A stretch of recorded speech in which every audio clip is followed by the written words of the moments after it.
Hey guys, today I think is going to be road trip day. I think today is a great opportunity for us to go on a little drive, and we're going to go see my friends that are club mates that are actually in the process of building some TR6s, and just take a look at how their project is. We've shown you the TR4 project coming up on the horizon, but let's go take a look at Russ's car, and let's go take a look at Kenny's car, and let's see what they're doing. It's interesting, both of these guys live directly across the street. Both of them are building TR6s, and both of them are building entirely different TR6s. So let's go for a drive.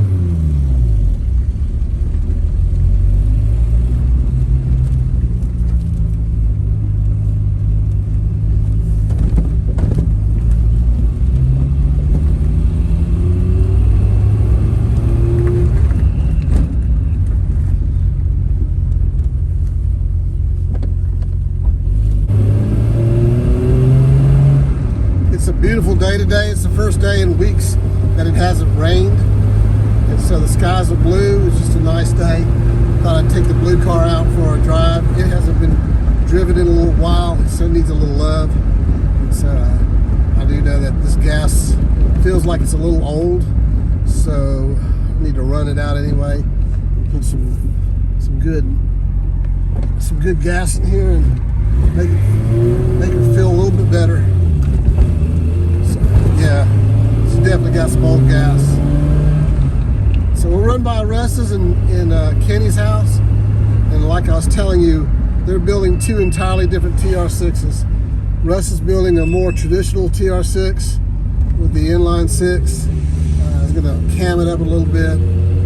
He is gonna put some Makunis on there, a little bit of change in the carburation. As Kenny is building a resto mod. He's an incredible fabricator, and he's actually going to put in something a little bit different, but I'll let him tell you about it. So let's just go over there and see their projects and surprise them anyway. They don't know I'm coming.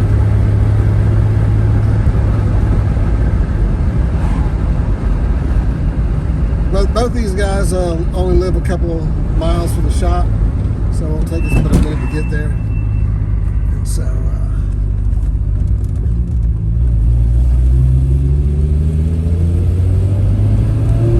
this blue car I'm driving is a car I acquired a couple years ago.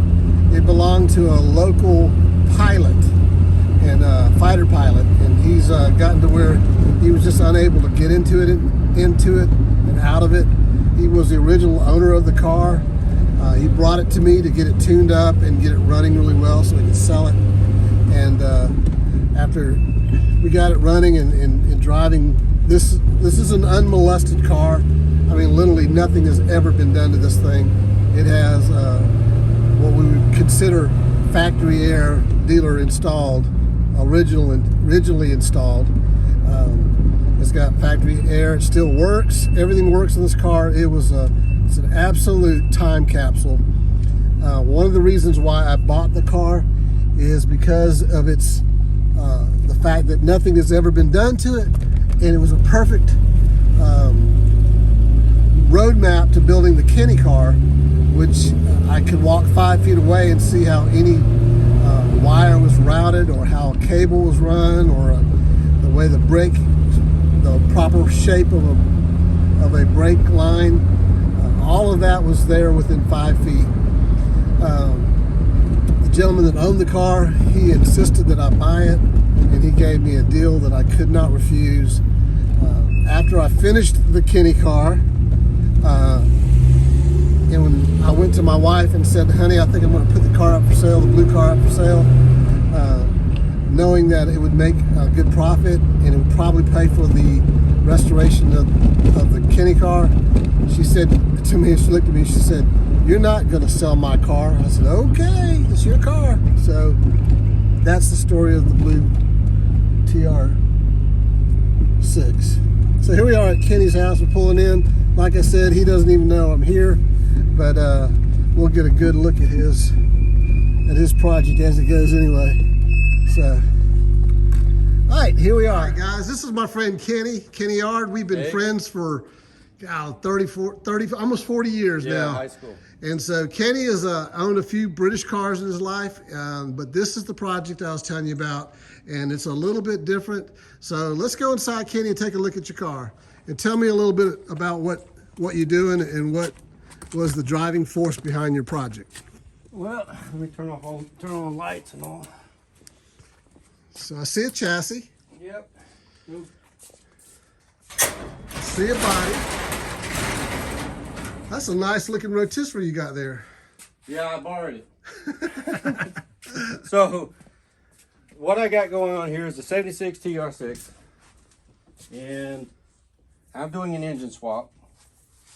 I'm not going with the V8 like everybody else.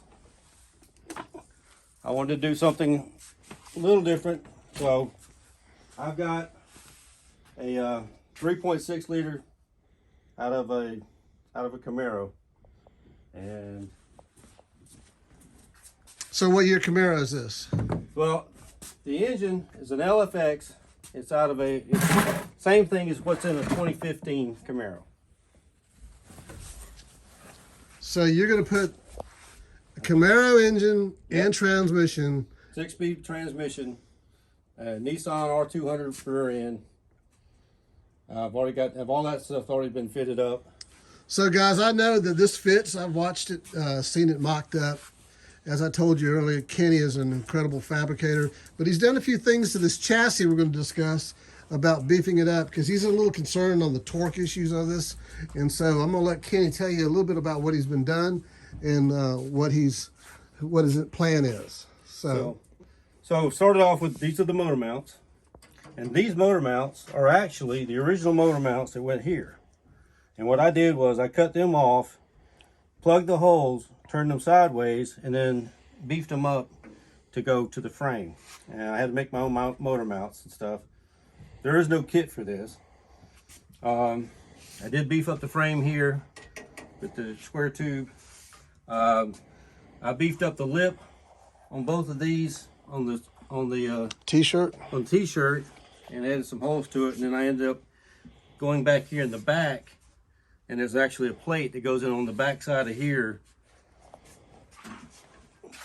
on the inside to kind of beef that up. I have the bars here.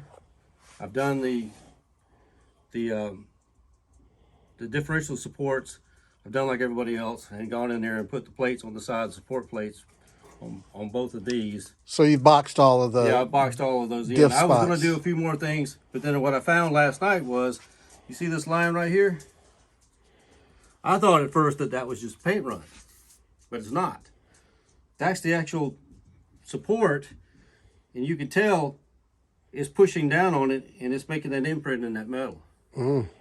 So I've got to go and do something with this, because this was just as the stock car, and it was doing that. So I kind of felt like that was probably where the real stress is. I know everybody else has been worried about their boxed in this way and all this other kind of stuff. The other thing I did was, I'm a sheet metal mechanic, so I'm used to looking at stuff where it's stress. And what I noticed was the stress in here. So I went in and made plates that went underneath here that tied up into this to box it in from the other side, so that it won't rotate. It won't swing back and forth. Kenny's been engineering brackets for the Air Force for many years on a variety of different planes, and so he's very familiar with structural integrity and how metallurgy cracks and things like that. So that's been his forte for most all of his life, and so he's got a real good understanding of how these things, directional forces, work against torque, and so that's what we're dealing with here. And that was a concern of his. Well, that was the only thing I could think of to come up. Now, like everybody else, they'll box these in here.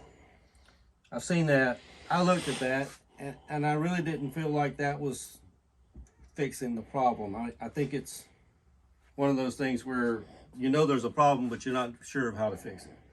And that's what I decided to do, was by putting that plate, it actually goes up inside of here, and I could show you a picture, but it holds it down from the bottom. And so now there's not going to be any rocking as far as that is to fight that. The other thing I thought about doing was going from here to here inside the body, but I figured out last night that's really not going to work.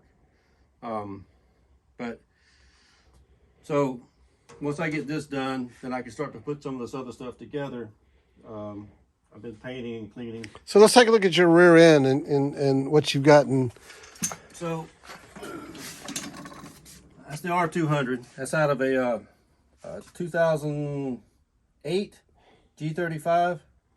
It's got the 350 gears in it. It's a posi. It's limited slip.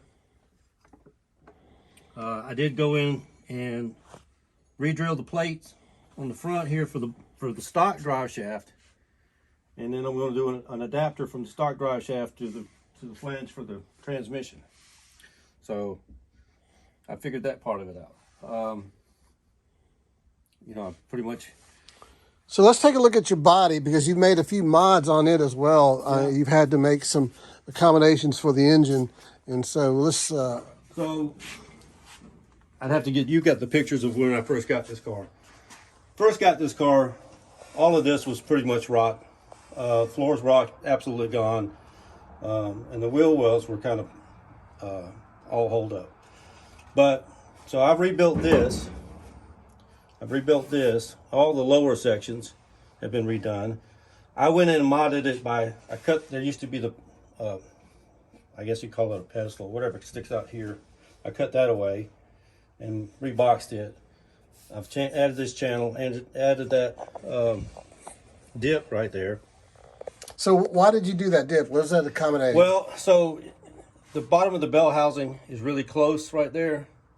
I really didn't have to go back as deep as I did, but at that time I was pushing the engine back as far as I could. It was before I changed out oil pans. I went with a different style oil pan that gave me a little more room, and it allowed it to go forward a little bit. The way I had it, it would have made the high pressure pump on the back of that engine is right there in the very back. It would have been pushed up against here. Anything I would have had to done would have been a pain to get to. So I see you've also got another little mod over here on the side right there. Yeah, I did cut these holes for air, to bleed out some air. I cut away all of this.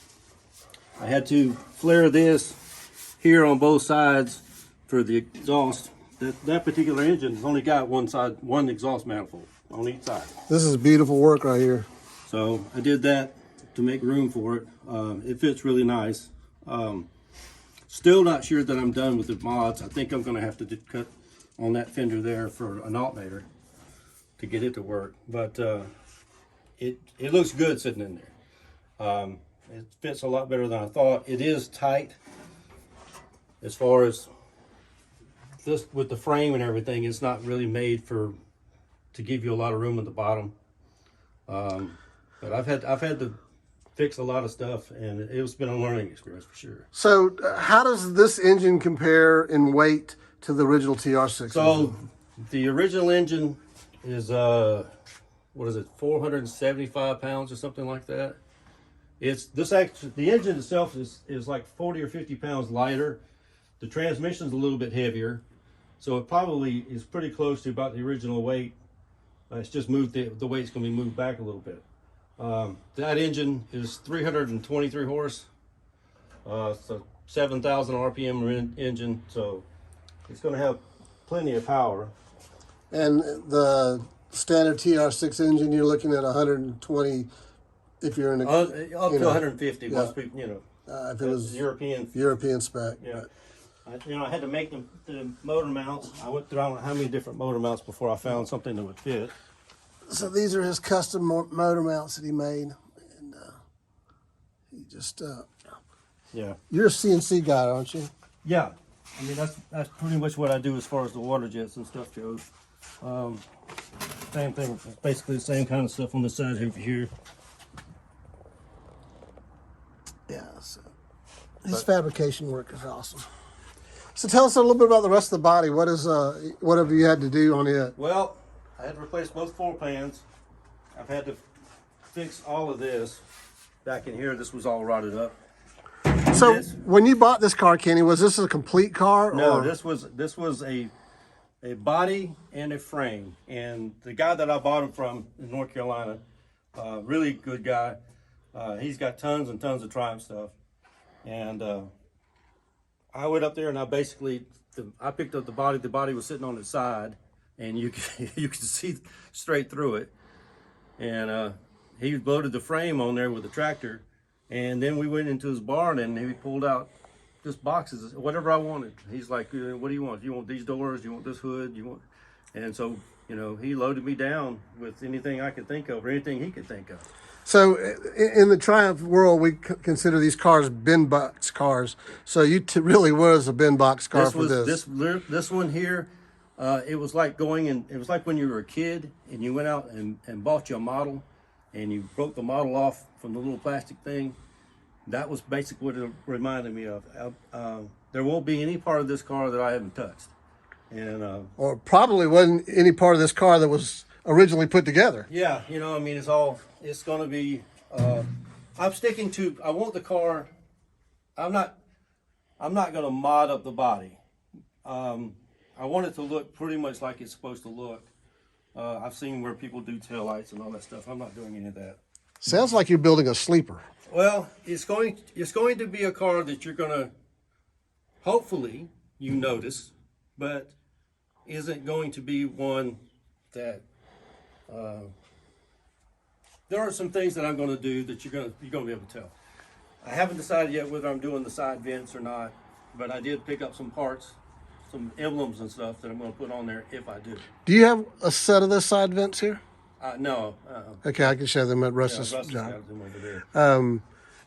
But now the $10,000 question: what color? If I told you the day, it's still blue. I bounce around with green, and I really like green, especially like a metallic green. But every time I come back to the blue. And I really kind of feel like that's the color it's going to end up being. So for those of you watching this is a question I ask him every time I see him, because every time the wind changes direction, that's exactly right. It's a new color. So at least I have admitted it now. I've come back to where, now when I tell somebody or I find a picture of a car, and they just kind of laugh at me and go, "Yeah, okay," because they know. I've got to pretty much. The last big stuff that I've got to still buy is I've still got to come up with a fuel tank. I still got to come up with my fuel system together. And you're still waiting on your ECM. Yes, I'm still waiting on the ECM. So that was a big learning experience. Anybody who was contemplating doing this, what I would tell you is go ahead and spend the money and do it the right way. Quit trying to do it the cheap way, because every time I've done that, I've regretted it.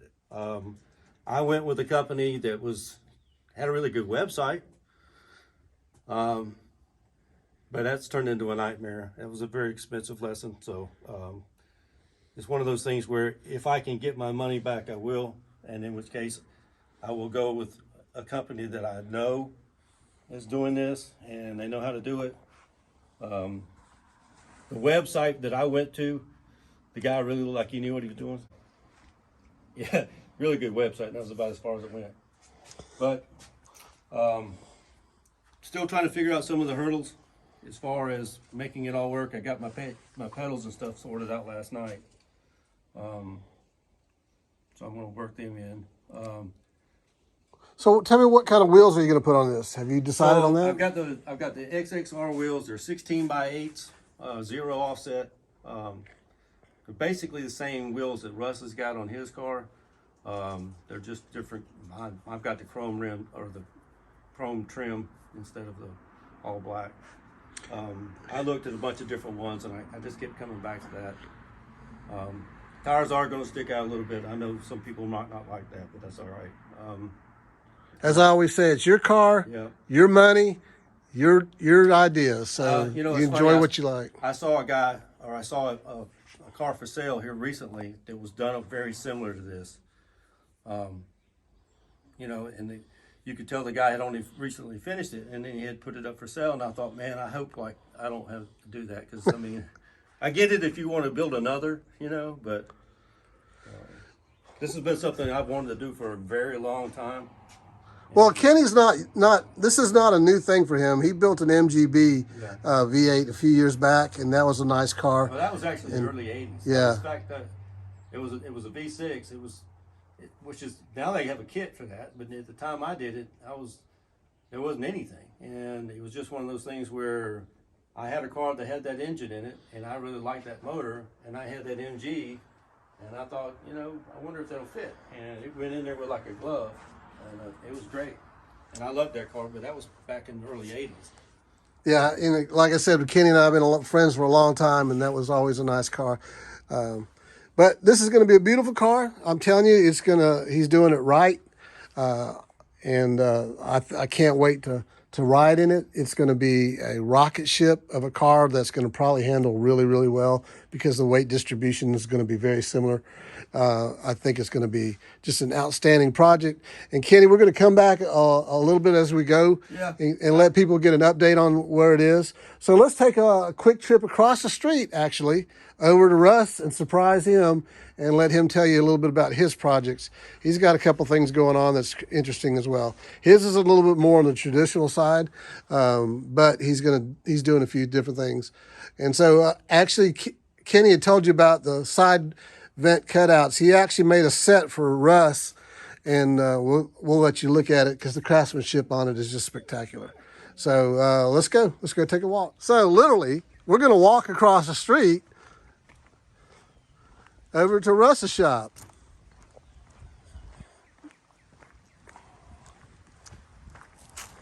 So as we walk across the street, hopefully Russ is going to be here in the shop, but I don't even know that yet. Let's see if he's in here. Yep, there he is. There's Russ. And here we are in his man cave. Look at him. I don't know. He's got something to be doing something kind of damage here. He's got a saw in his hand. So we're going to let Russ tell you a little bit about his project and what he's going on. So Russ, tell me about your car. Okay, great. TR6 is kind of in a mild restoration in that we've replaced some of the floors. We're starting to work now on just preparing the engine bay to get it painted. The engine's off to the machine shop, getting bored out, 30 over, and the head's been shaved down for about a 9.5 compression.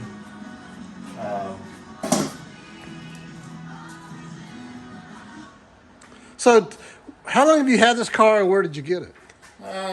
We went and picked it up right about 2020, right as COVID was coming into play. The shop was at that time not even finished yet. I had to store it over at your place. Then I used it as an excuse to build this and brought it in here. I've been working on it a little bit off and on, discovering all the surprises that I thought were not there, which is typical. I had to work through those on the suspension and so forth, and some sheet metal work. So now we're getting to the part where we actually can start putting it back together and achieving the projects that we want it to be when it's done. All right, well, let's take a look at it and let's see what your plan is, and tell us what your end game is. Well, I'll disclose some of it. The other will have to just be a reveal, so sort of a wait and see on that. Now I've gone in, gotten the inside pretty much like I want, so I'm putting sound deadening into it, getting it kind of prepped, start pulling some interior panels out and getting that ready, getting the body ready for a primer and then repaint complete.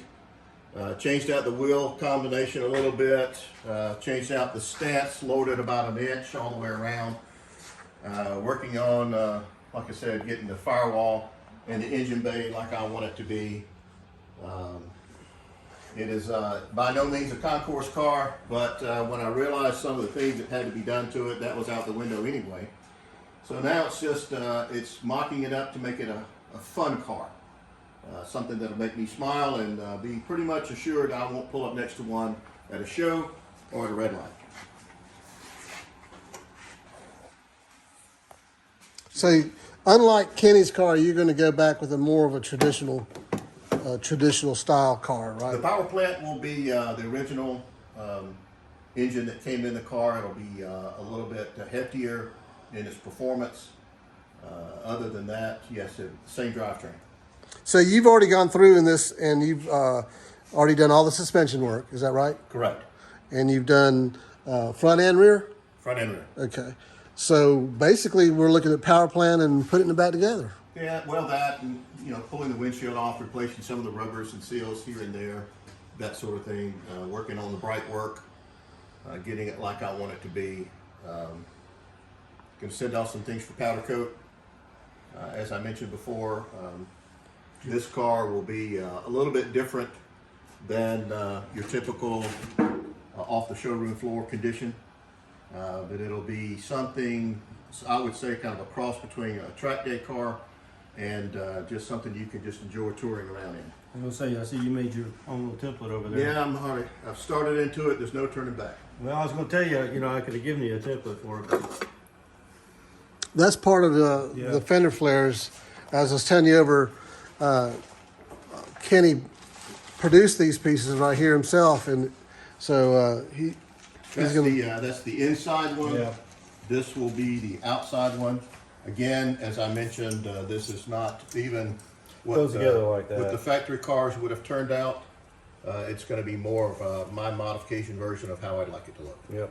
But there again, that's a little example of Kenny's Good work. good work and machining that he does. Yeah, keep the hate mail down to a minimum. please. So, Hey, that's exactly what you drew up, though. Yeah, it is. and Have you started cutting over there? Yes. Yeah, there's no turning Oh, back. so you did decide to go and cut the inside gen out. Yep. Cool, I'm glad you did that. so, Russ, what color interior are you planning on putting in this car? It'll be black. Black. It was black. I'm going back with black. May have some red accents to it. At this moment, the outside of the body is likely going to be a charcoal. He doesn't have the same problem I do. He picks the color and sticks with it, Yeah. you know?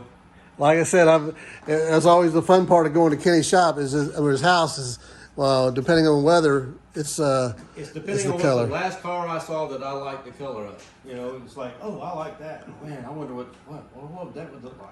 So, yeah. He literally pulled in, and there's a rental car in his driveway. Actually, it's a Mini, and it's green. He said, "Ooh, that's a pretty color." So, Yeah. I mean, within 10 minutes, it could have changed again. So, Yeah.